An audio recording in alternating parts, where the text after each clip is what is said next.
Geliefdes, ons gaan na die woord van God en wel Jesaja 25 en ons teksvers waarop ons gaan fokus is verse 1 tot 4, soos dit ook op die bulletin is.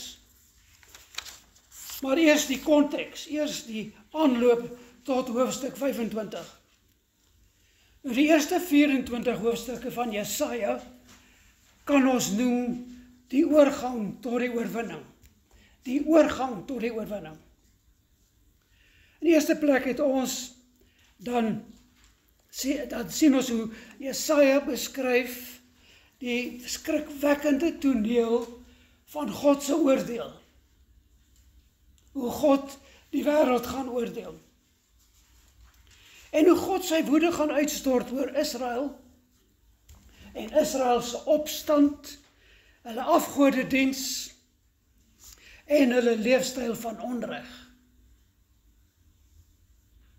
En Jesaja beskryf die gevolge van hierdie sonde wat sou lei tot ballingskap van Israel, maar ook straf optrede deur die vyandelike nasies. Dit wil sê God gaan die vyandelike nasies gebruik om sy volk te straf. Maar te midde van hierdie oordeel het Jesaja voortdurend 'n saad van hoop geplant. As elke keer was daar teruggekom na die boodskap van hoop van die remnant, die oorblyfsel, wat gered sou word. Dan was daar ook nog die belofte van die koms van die toekomstige koning, Immanuel, wat ware geregtigheid sou bring. En dit is min of meer 'n opsomming wat ons tot by hoofstuk 25 bring. Maar hier in hoofstuk 25 verander die fokus radikaal. En die boodskap van hoop word uitgebrei tot 'n groot universele visie van die oorwinning wat daar vir God se kinders gaan wees. Van die vervulling van die verlange wat daar by elkeen is. Die vervulling ook van die verwagting van die redder en die uitkoms wat daar in die redder gaan wees. En dan in hoofstuk 25 begin hy van die spesifieke oordeel oor die nasies vertel en beskryf. En dan gaan hy in die fokusvers gaan hy na die uiteindelike totale oorwinning oor al die vyande, selfs die dood. Maar dan sien ons ook dat hierdie hoofstuk berei ook die weg voor vir die messiaanse feesmaal, wat die volk van God vir ewig gaan geniet, wanneer ons in sy teenwoordigheid gaan kom. So wanneer ons by Jesaja 25 kom, is hier nie meer die dreigement van al die ander dinge nie. Hier is die antwoord vir die gelowige, die uitweg na die oordeel. Wat daar vir die gelowige is en wat God vir hom gee. Dit is soos 'n profetiese stem van hoop wat sê, na die storm, na die oordeel, kom die fees. En hierdie boodskap in Jesaja 25 is in die eerste plek baie spesifiek vir Israel gegee, 'n voorsmaakie vir hulle van die uiteindelike verlossing wat gaan kom. En soos ek al verskeie kere in die boek van Romeine ook verwys het, wanneer ons dan by Romeine 9, 10 en 11 kom, dan lees ons hoe die Jode vorentoe op groot skaal weer in God se genade gaan inkom. Waar hulle nou buite die kerk is, daar kom wel individuele Jode tot bekering, maar wanneer 'n groot deel van die Joodse nasie weer in God se koninkryk gaan inkom, spesifiek hoofstuk 9, 10 en 11 van Romeine.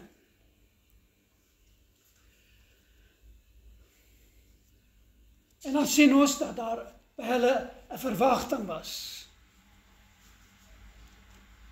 Hulle het uitgesien na die dag wanneer die stadsvesting wat God vir hulle gegee het, weer hulle eie word. Wanneer die dood verslind sou word, en dan die koms van die groot fees wat op Sion gaan plaasvind. En wat ons dan ook weet, as ons na die tydslyn van gebeure kyk, alles wat ook bevestig word in ander Bybelboeke, soos in Tessalonisense en in die hele boek van Openbaring. En die Jode het geweet, dat hierdie boodskap hulle hoop en hulle verwagting was. En dit is hoekom Jesaja 25 dan vir ons vandag so 'n bemoedigende teks by hierdie danksegingsfees is. Nou kom ons lees dan Jesaja 25 vanaf vers 1.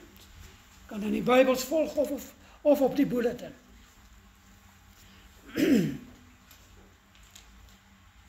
Here, U is my God. Ek sal U roem, U naam prys, want U het wonderdade verrig. U het gedoen wat lankal U voorneme was, betroubaar en waar. U het die stad tot 'n puinhoop gemaak, die vesting tot 'n bouval, die vesting van die vyand tot niks, en dit sal nooit weer opgebou word nie. En daarom sal 'n sterk volk U verheerlik. Die stede van die bose magte sal vir U ontzag hê. En hier kom ons by die fokus, want U was 'n vesting vir die arme, 'n vesting vir die behoeftige in sy nood, 'n skuilplek teen die stortreën, 'n skaduwee teen die hitte. Net tot sover. Kom ons kyk dan nou eerstens na die eerste 3 verse, wat dan die voorspel is tot vers 4, wat die lofprysing is. So eers die voorspel tot die lofprysing. In vers 1 is daar 'n lofprysing vir God se getrouheid. Dit is die groot aanloop tot die groot lofprysing. Maar hier is reeds lofprysing, en dit is 'n lofprysing vir God se getrouheid. Here, U is my God. Ek sal U roem, U naam prys, want U het wonderdade verrig. U het gedoen wat lankal U voorneme was. U is betroubaar en waar. En sien ons, hier begin hy met 'n kragtige persoonlike belydenis van lof. U is my God. En wat bring daardie besef in my? Wat bring dit teweeg? Ek sal U roem. Ek sal U naam prys, want U het wonderdade gedoen. En hy prys God dan vir wat hy gedoen het. Sy wonderdade. Maar ook vir die feit dat God toon dat hy 'n God van integriteit is, omdat hy sy voornemens deurvoer. En dit net terloops, geliefdes, is een van die kenmerke van 'n ware gelowige. Dat hy 'n man van ware integriteit is. Dat hy doen wat hy sê. En dit bly nie net by beloftes nie. En hier kan ons sien, en ons kan daarvan getuig. Die Bybel getuig daarvan, maar ons persoonlike lewens getuig daarvan, dat Christus, soos wat hy die verteenwoordiger van God hier op aarde was, soos ons hom leer ken op in die woord, sy hele bediening hier op aarde, het getuig van een ding, en dit is, dat hy gedoen het, wat hy gekom het om te, wat hy gesê het, wat hy gekom het om te doen. Hy het waarlik gedoen, wat hy gesê het, hy gaan doen. Dit is die eerste kenmerk van 'n gelowige. In die tweede plek, vers 2, kyk ons na die voornemens wat God vervul het. Wat het God gesê? Hy het hulle telke male gewaarsku, oor en oor. En dan sê Jesaja, vers 2, U het die stad tot 'n puinhoop gemaak, die vesting tot 'n bouval, die vesting van die vyand tot niks. Dit sal nooit weer opgebou word nie.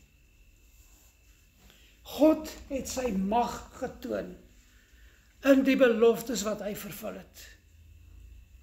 Hy het die vyand se stede en vestings tot rommel gereduseer. En dit is nie maar net 'n tydelike ding nie, dit is vir ewig.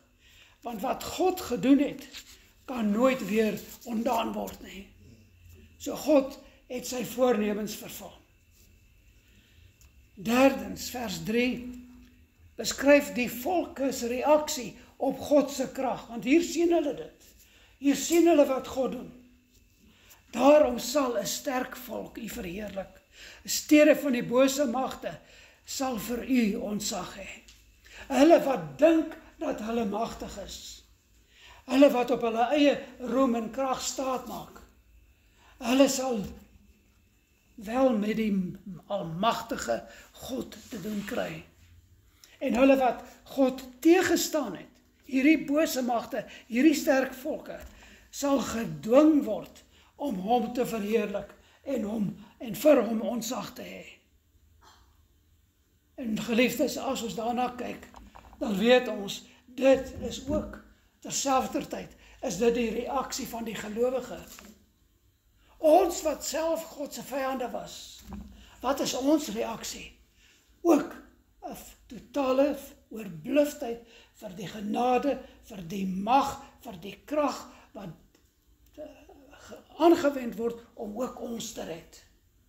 Want ons ken ons harte, ons weet wie ons is, ons weet wie ons was, en ons weet wat nodig was om ons te red. En God het daardie krag aan die dag gelê. En soos wat hy sy beloftes vervul het en nog gaan vervul, het hy dit ook in ons vervul. Naamlik dat die wat hy uitgeroep het, wat hy uitverkies het, dat hy sy genadewerk deur sy krag, deur sy gees en sy woord in ons verrig het. En hierdie kort aanleiding kan soveel meer nog gesê word oor hierdie. Bring ons by vers 4. Dit wat ons fokus is. En hier sien ons hoe God in teenstelling met 2 en 3, hoe hy teenoor sy geliefdes optree. Vers 4 sê vir ons, dit is hoe God teenoor sy geliefdes optree. Kom ons lees weer vers 4. Jesaja 25 vers 4. Want u was 'n vesting vir die arme. 'n vesting vir die behoeftige in sy nood. 'n skuilplek teen die stortreën. 'n skaduwee teen die hitte. Want die aanslag van die bose mag is soos 'n stortreën teen 'n muur. Nou daar kan van julle Bybels wees wat 'n ander vertaling in hierdie laaste frase het, maar as ons na die Hebreëus kyk, dan is dit die meer korrekte verstaan daarvan. So Jesaja beskryf die aanslag van die bose teenoor die wat hulle nood besef en dan na God keer, na God wend vir hulle uitkoms. Dis die oorgang wat tussen 3 en 4 plaasgevind het.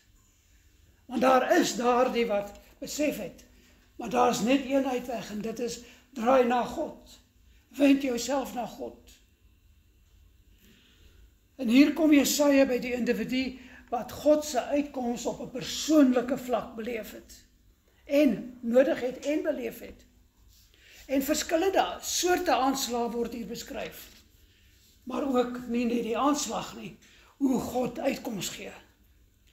En dit is hoekom vers 4 vir ons 'n aangrypende dankseggingsvers behoort te wees. En dis my gebed dan, as ons by 'n groter verstaan uitkom, dat dit regtig in ons harte en in ons wesens sal lei tot groter danksegging. Frase 1 dan, God is ons vesting. God is ons vesting. Ons het nie aardse vestings nie, God is ons vesting. Ons vind dit in die eerste 2 verse, Jesaja 4, in die verse die frases van vers 4, A en B, want u was 'n vesting vir die arme, 'n vesting vir die behoeftige in sy nood. En hy doen dit op hierdie baie spesifieke manier om te herhaal wat hy in die eerste deel sê, en draai dit net om ter wille van die beklemtoning. En dan besef ons as gelowiges, wat is ons reaksie wanneer ons God se groot genade besef? Ons dank hom vandag, want hy is ons vesting. En hierdie woord vesting in die Hebreëus, die woord mahos, verwys na onoorwinnelike stadsvesting, 'n vesting van absolute sekuriteit. En daardeur hou God die vyand buite en die wat syne is binne. Miskien is dit 'n insig wat ons heel dikwels uit die oog verloor. Ons is heel gelukkig oor dit wat buite is en ons vertrou dat God dit altyd buite sal hou. Maar ons vergeet heel dikwels die voorreg van die geborgenheid om saam met medegelowiges binne God se genade te wees. En ek dink dit is een ding wat in ons dag in die kerk in die algemeen ontbreek, en dit is 'n oorweldigende besef van die voorreg van medegelowige wees. En dit is wat Jakobus hiervan praat, want u was 'n vesting vir die arme, 'n vesting vir die behoeftige in sy nood. God is die vesting wat die vyand buite hou, maar hy is ook die mag en die krag wat die medegelowiges binnehou. Hulle saambind, behoort saam te bind. En dit is my oorweldigende gebed in hierdie dae, geliefdes. Want in die tye wat kom, gaan ons dit meer nodig hê as ooit van tevore. Dan sal ons die waarde besef van wat dit is om 'n gelowige te wees en medegelowiges in die gemeente te hê. En nie net in die gemeente nie, in die wêreld waar hulle ook al by mekaar is. Want God het daar een gemeenskaplike band vir almal gegee. En dit is daardie band wat wanneer jy 'n medegelowige ontmoet, dat jy onmiddellik op dieselfde vlak funksioneer. En jy die vrede tussen julle wat alle verstand te bowe gaan. Dit is wat God doen, sy woord en sy gees. En mag dit in ons lewens die waarheid wees. En met God as ons vesting, word in die onderdruktes wat ons in der waarheid was, die armes en die behoeftiges, se behoeftes voorsien. God voorsien in ons behoeftes, want dit wat ons was, is ons nie meer nie. En dit geld vir elke aspek van die gelowige se lewe, fisies en geestelik. En hiermee kom ek nie en ek verkondig 'n health, wealth and prosperity filosofie of teologie nie, geensins nie.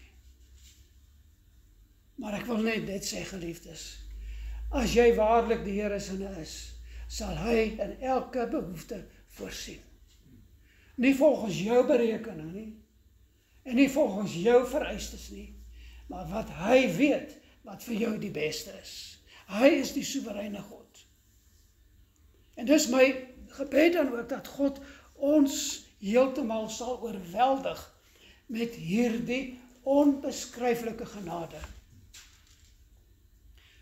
Hy as Vader voorsien in sy alwetendheid wat ons nodig het en in sy almag om dit te gee wat ons nodig het in alles wat vir ons die beste is. Daarom lees ons in Psalm 62 vers 7, sekerlik hy is my rots en my heil, my rotsvesting. Ek sal nie wankel nie. Ek hoef nie te weifel in hierdie lewe nie. My God sal voorsien. En weer eens, dit verwys nie na die health, wealth and prosperity nie. Het verwys ook nie na die, wat so baie mense hulle eie filosofie van die sogenaamde Christelike beginsel het, dat die grootste helpende hand is die een voor aan jou eie arm. Verwys ook nie daarna nie. Dat God daarin alles sal voorsien nie. Maar waarna verwys dit? Dat ons vertroue in hom sal wees. En dat ons in vertroue sal voortgaan in die lewe. En dat ons sal doen wat nodig is met die vertroue dat God gaan voorsien. Ons vang nie vis en sit op die wal en wag vir die vis om uit te spring nie. Jy gooi daai lyn in en die Here gaan voorsien. Jy doen wat nodig is. Dis jou kant. God doen meer as sy kant. Goed, Dan die tweede frase, God is ons skuilplek teen die stortreën. Dis wat daar staan, 'n skuilplek teen die stortreën. En hierdie stortreën verwys na onverwagte en selfs dreigende aanslae, soos wat ons tans in ons land beleef, fisies, maar ook geestelik. Daardie stortreën wat ons voel, wat ons so maklik kan oorweldig.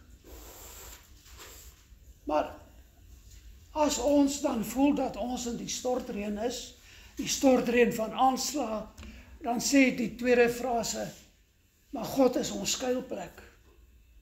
God is ons skuilplek. Die Hebreëse woord mag sê, verwys na 'n skuiling, 'n shelter in die Engels. 'n Shelter, 'n skuiling. Binne die veilige vesting, binne die stad, is daar vir elkeen 'n skuiling. Binne die stad is daar vir elkeen 'n skuiling. En dit is waarskynlik waarna Jesus ook verwys het toe hy gesê het, hy gaan om vir ons 'n plek voor te berei. En hy berei vir ons woning voor, ons skuilplek, ons shelter. Binne die veilige vesting is daar vir elkeen 'n skuiling. Met ander woorde, 'n beskutte plek van veiligheid en versorging vir ons elkeen, individueel, persoonlik. En wat ons hier moet beleef, en wat my gebed is, dat ons dit beleef, is dat hierdie persoonlike belewenis waarlik die belewenis sal wees, wat ons ook daar gaan voortsit, dat dit in 'n persoonlike, oorweldigende, persoon tot persoon verhouding sal wees, met God as die voorsiener, en dat ons nooit ooit sal twyfel wie die voorsiener is nie.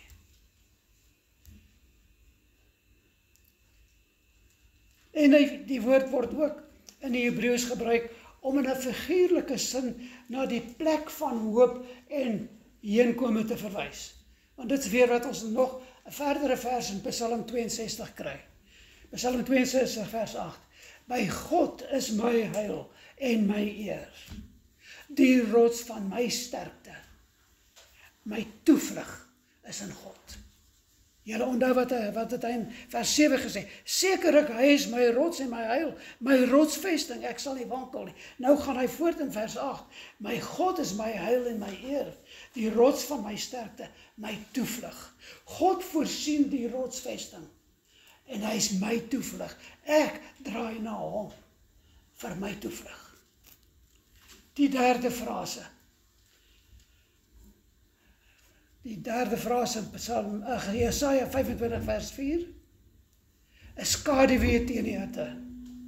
'n Skaduwee teen die hitte. Nou die hitte verwys hier na 'n lang uitmergelende seisoen. 'n lang uitmergelende seisoen.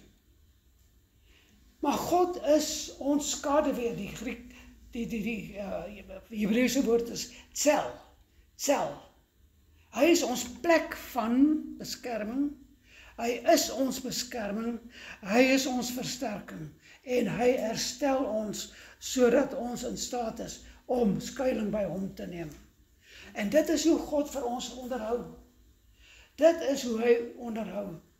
In tye van daardie lang uitmergelende droogtes, wanneer die hitte vir ons ondraaglik word, waarvan ons 'n paar dae gehad het, maar hierdie is niks teen wat hier beskryf word nie. Dan is God vir ons daardie veilige vesting. Maar meer, hy is ook ons skuilplek. Ons het die stad, ons het die skuilplek, en by hom vind ons skuiling. Psalm 121 vers 5, verseker ons, die Here is jou bewaarder. Die Here is jou skaduwee aan jou regterhand. So weer eens is dit daardie bevestiging, by die Here is ons waar ons moet wees. En dis daar waar ons in die plek is, waar ons sy seën kan ondervind. En hier is my so 'n belangrike punt wat ons moet onthou.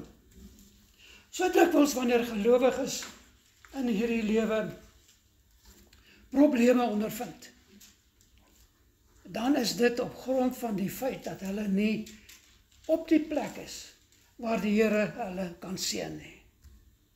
Hulle is nie in die stad van veilige vesting nie. Hulle is nie in die skuilplek onder, as ons dink aan Psalm 91, onder sy vleuels nie. Ons is nie waar ons moet wees nie, omdat ons sy woord ongehoorsaam is. En as ons dan teëspoed kry, dan wonder ons. Maar goed, toegegee, dit is heel dikwels, is dit nie net teëspoed omdat God ons wil straf nie, maar omdat God ons wil beweeg na die plek waar ons sy seën kan ontvang.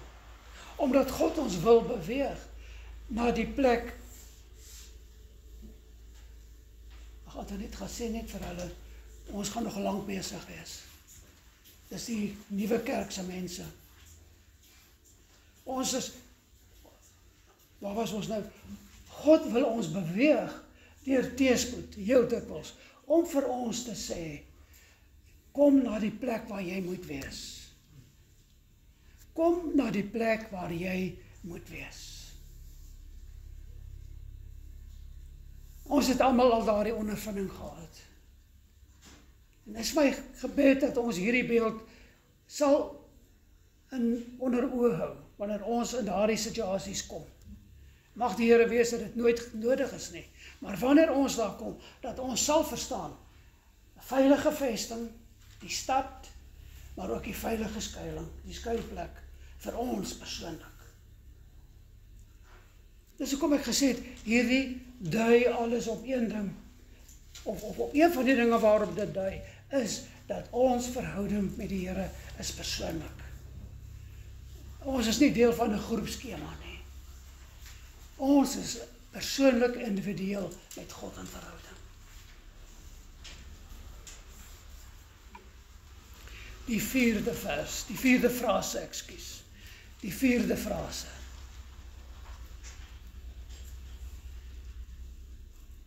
Kyk na Jesaja se stelling, want hy, die bose mag se aanslag, is soos die aanhoudende stortreën teen 'n muur. Of 'n ander vertaling, want hy is soos 'n skuilplek teen die stortreën, 'n skaduwee teen die hitte. Die bose mag wat hy hierna verwys, kom met sy stortreën van aanslag. Die bose mag se aanslag kom soos 'n stortreën van aanslag. Dit wil sê, dit is geweldig. Dit is daardie reën wat jy bang is voor. Die Hebreëse woord vir aanslag wat hier gebruik word is ans. 'n genadeloose, gewelddadige, 'n tiranniese vyand word gewoonlik hiervoor gebruik. 'n genadeloose vyand wat ons wil aanval. Dis 'n berekende bose aanval wat teen God en sy mense kom. Maar dan sê hy, kyk ook na die terminologie stortreën. Dan word dit nog erger. Dis geweldig, dis genadeloos, dis onophoudelik. Dit het die mag om te vernietig. So daardie twee woorde sê vir ons moet dit nooit onderskat nie. Ons moet verstaan dat het een doel in die oë, en dit is om ons te vernietig. Maar daar is geen groter vreugde vir die bose as wanneer hy in staat is om 'n gelowige tot 'n val te bring nie, of tot struikeling te bring nie. Struikeling is al goed genoeg, maar as dit val, dan is hy baie bly. Maar sê hy, daar is vir ons die vertroosting, want God is die ene wat vir ons beskerming is. Hy is ons beskerming. Hy bewaar sy kinders. Hy bied vir hulle beskerming teen al hierdie aanvalle. En dan gaan ons weer terug na Psalm 27 wat ek aan die begin genoem het. Die Here is my lig en my heil. Vir wie sou ek vrees? Die Here is die toevlug van my lewe, vir wie sou ek bang wees? As die Here ons toevlug is, kyk na al 4 hierdie frase, waarvoor sal ons bang wees, geliefdes? En nou kom ons by een van die baie belangrike, en ek huiwer om God se woord een deel belangriker as die ander te beskou, maar hierdie is so 'n belangrike insig wat ons as gelowiges moet hê. Want in die versdeel, teksdeel, skrifdeel waarin ons nou gaan, het ons met 'n teofanie te doen, 'n theophanie. Dit beteken, dit is waar Christus in die Ou Testament gestalte kry, waar ons Christus in die Ou Testament ontmoet. Daar's verskeie daarvan, soos dit ook in die Nuwe Testament dan bevestig word. Dit word 'n teofanie genoem, omdat die Nuwe Testament ons voortdurend daarna verwys, as dat dit Christus was, wat dit gedoen het. Daar waar Moses byvoorbeeld by die brandende braambos was, en waar God gesê het, trek uit jou skoene, want dis heilige grond. Dit was 'n teofanie. Maar hierdie ene is besonder, en nou verwys ek na 1 Korintiërs 10, wat ook op die bulletin is.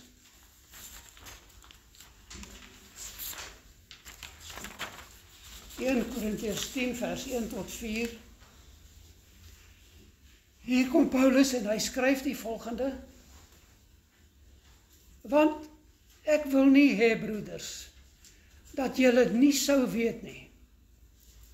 Ek wil nie hê, broeders, dat julle nie sou weet nie, dat ons vaders almal onder die volk was, en almal deur die see deurgegaan het, en almal in Moses gedoop is in die wolk en in die see, en almal dieselfde geestelike spys geëet het, en almal dieselfde geestelike drank gedrink het. Want hulle het gedrink uit 'n geestelike rots wat gevolg het, en die rots was Christus.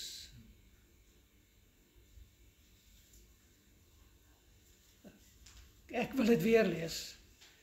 Ek wil nie hê, broeders, dat julle nie sou weet nie, dat ons vaders almal onder die wolk was, en almal deur die see deurgegaan het, en almal in Moses gedoop is, in die wolk en in die see, en almal dieselfde geestelike spyse geëet het, en almal dieselfde geestelike drank gedrink het, want hulle het gedrink uit 'n geestelike rots wat gevolg het, en die rots was Christus.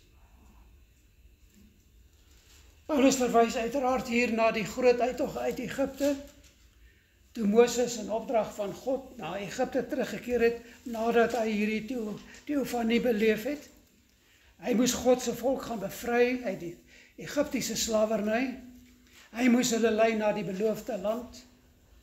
En ons ken almal daardie veelbewoë geskiedenis, hoe God hulle beskerm het en voorsien het, dwars deur daardie 40 jaar in die woestyn. God was vir hulle in elke opsig hulle voorsiener, hulle beskikker, hulle beskermer, hulle God, daardie 40 jaar in die woestyn. En boonop was God se teenwoordigheid voortdurend sigbaar vir hulle met die wolkkolom bedags en die vuurkolom snags. Hulle het geweet dat God was by hulle. En hulle het geweet dat God die enigste bron van rigting, leiding en bevryding was. Maar dan kom Paulus hier by vers 4, en hier is die klimaks van wat hy sê. Want hulle het gedrink uit die geestelike rots wat gevolg het, en die rots was Christus. Nou luister na wat Jesus in Matteus 7 vers 24 en 25 van homself en sy waarheid verklaar. Matteus 7 vers 24 en 25. Daarom is elkeen wat hierdie woorde van my hoor en dit doen, soos 'n verstandige man wat sy huis op die rots gebou het, en die reën het geval. Die reën het geval. En die waterstrome het gekom, en die winde het gewaai, en teen daardie huis aangestorm, soos wat Jesaja 25 vers 4 sê. En dit het nie geval nie, want sy fundament was op die rots.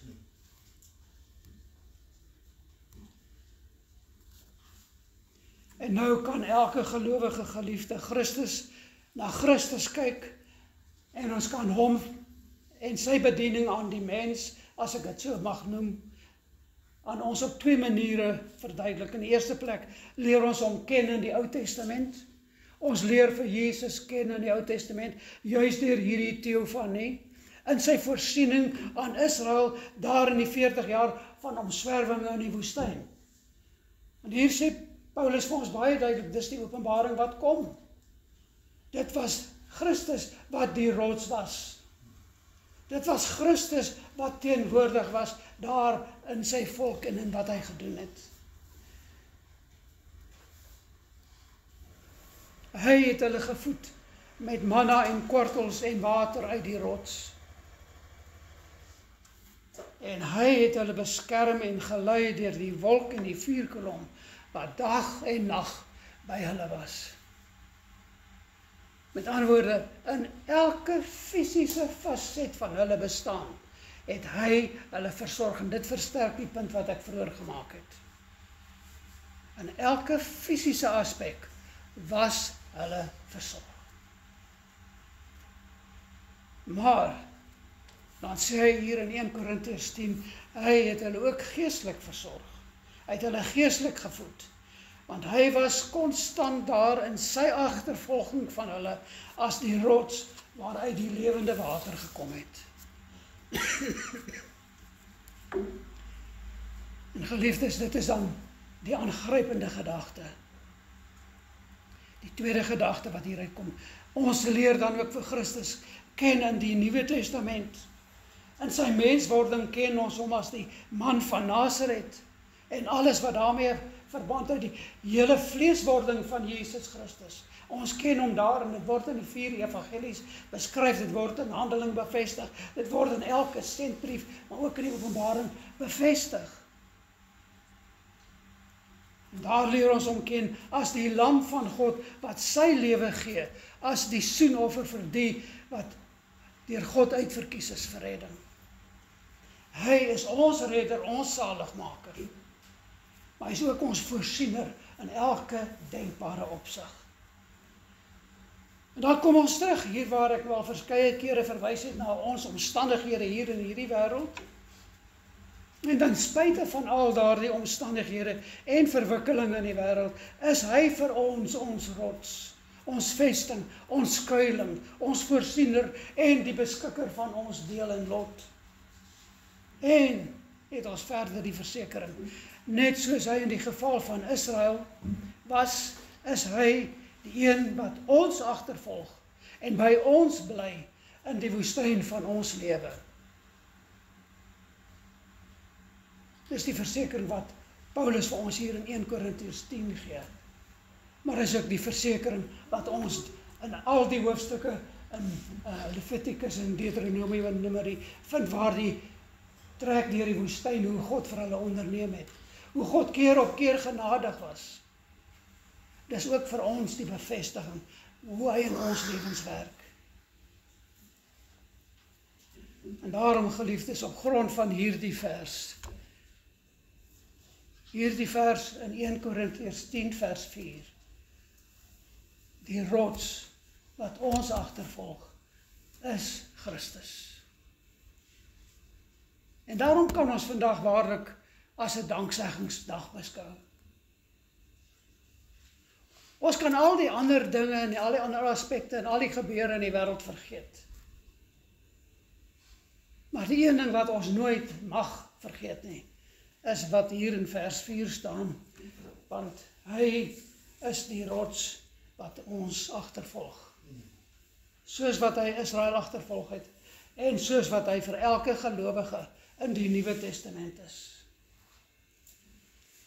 Nou kom die wêreld en al sy boosheid teen ons, kan ons vir onsself sê, ons het 'n rots, en sy naam is Jesus. Ons het 'n rots, en sy naam is Jesus. O almagtige en getroue God, ons word nou stil voor U om hierdie boodskap in ons harte te verseël. Here, ons is oorweldig deur dankbaarheid. Nie vir wat ons in die lewe bereik het of by mekaar gemaak het of enige so iets nie.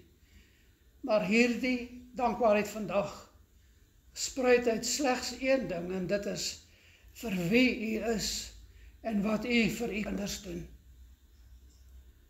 Ons dankie vir U woord wat ons herinner het dat U ons vesting is vir die wat in nood is. Dat U ook ons skuilplek is vir die stortreën wanneer dit teen ons aangedruis kom. Ons skaduwee teen die uitmergelende hitte. Maar Here, bo alles sê ons vir U dankie dat U Uself in Christus aan ons openbaar het as die rots by wie ons skuil, maar ook die rots wat ons dwars deur die lewe met ons is. En daardie rots se naam is Jesus Christus, ons redder, ons heiligmaker. En ons dankie vir die wete dat ons weet dat die stortreën dat aankom en al die ander aanslae van die bose, dat dit uiteindelik futiel is, Vader, want U is die onwrikbare fundament waarop ons lewens gebou is. Daardie rots waarvan U in Matteus 7 gepraat het, die rots waarop ons bou. En as ons rots op U gebou is, Here, dan hoef ons nie vervaard te wees nie.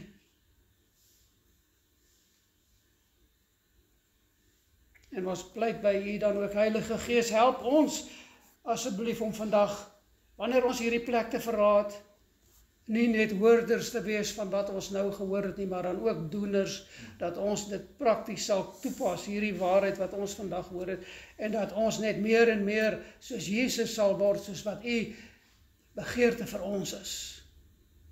Mag elke storm, elke benoudheid ons nie wegdryf, Here, maar mag ons net meer stewiger, vaster vashou aan ons rots Jesus Christus.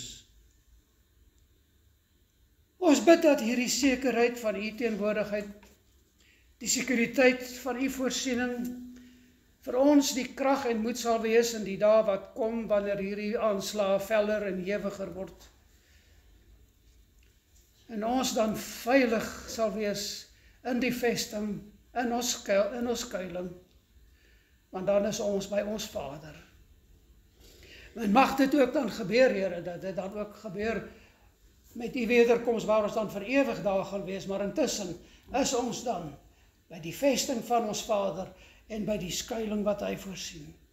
Alle eer en lof, o Here, kom U toe, U ons drie-enige God. En ons loof U in Jesus se naam. Amen. Amen. Ons kom nou by die tafel van die Here.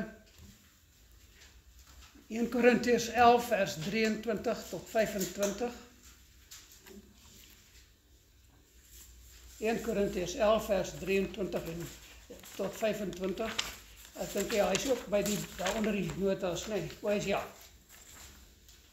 Daar is 'n opsomming daarvan, goed. En hier skryf Paulus wanneer hy die gelowiges, die kerk herinner van hoe die nagmaal gestalte gekry het in die kerk, hoe dit vir die kerk gegee is op 'n baie spesifieke manier. 1 Korintiërs 11 vers 23. Want ek het van die Here ontvang, wat ek ook aan julle oorgelewer het, dat die Here Jesus in die nag waarin hy verraai is, brood geneem het, en nadat hy gedank het, het hy dit gebreek en gesê, neem, eet, dit is my liggaam wat vir julle gebreek word, doen dit tot my gedagtenis. Kyk na vers 24, wil weer herhaal, en nadat hy gedank het, die Griekse woord Eucharisto, hy het dank aan die Here, dank aan die Vader gegee. Net so ook die beker na die ete met die woorde, hierdie beker is die Nuwe Testament in my bloed, doen dit so dikwels as julle daaruit drink, tot my gedagtenis. Want so dikwels as julle hierdie brood eet en hierdie beker drink, verkondig julle die dood van die Here totdat hy kom.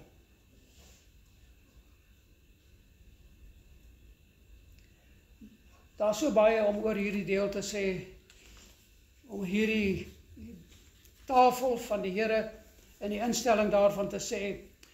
En ons doen dit gereeld wanneer ons nagmaal het.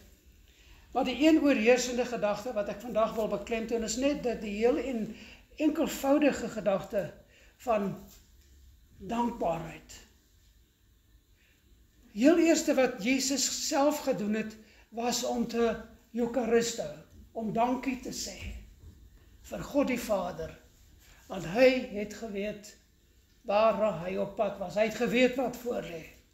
En hier gee hy vir sy mense, gee hy hierdie tafel om hom te gedenk. Hy het gesê, doen dit ter gedagtenis aan my. En waarmee begin hy? Hy dank God vir hierdie tafel.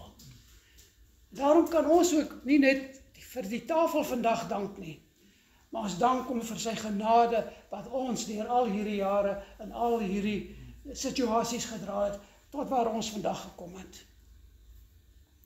En laat ons dan vandag in hierdie spesifieke handeling Jesus navolg en aan God die dankbaarheid bring vir ons redding en vir ons instandhouding en vir sy onderneming en elke aspek van hoe hy ons in alle opsigte vir ons onderneem. En vandag het ek nie vir julle 'n verklaring om voor te lees vir julle self wanneer julle hier kom nie. Al wat ek vra is, kom hier by die tafel en doen net een ding en sê vir die Here dankie dat hy julle tot hier gelei het en dankie vir die beskerming waarop julle kan staatmaak vir vorentoe. Maak dit persoonlik. Maak dit persoonlik. Maar voordat ons dit kan doen, moet ons eers ons sondes bely. Want dit is wat Paulus ons ook teen waarsku en sê dat ons nie aan hierdie tafel moet kom op 'n oneerbiedwaardige manier nie, of 'n onwaardige manier nie. Want ons mag nie toelaat dat daar sondes tussen hom en ons is, wanneer ons dan hierdie gedenktafel aan dit deelneem, waarvoor Jesus dan die symbool gegee het, dat die sondes waarvoor hy gesterf het, is ons sondes. Daarom laat ons dan ons sondes bely en met skoon hande na hom toe kom. Dan onthou ons dan ook terselfdertyd wat die genadeboodskap van 1 Johannes 1 vers 9, as ons sondes bely, hy is getrou en regverdig om ons die sondes te vergewe en ons van alle ongeregtigheid te reinig. Geliefdes, neem nou tyd, gaan na die Here in stil gebed.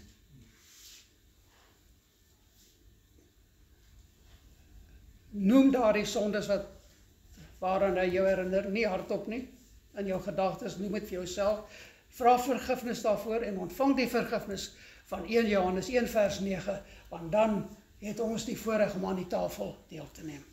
So gaan na die Here in stil gebed.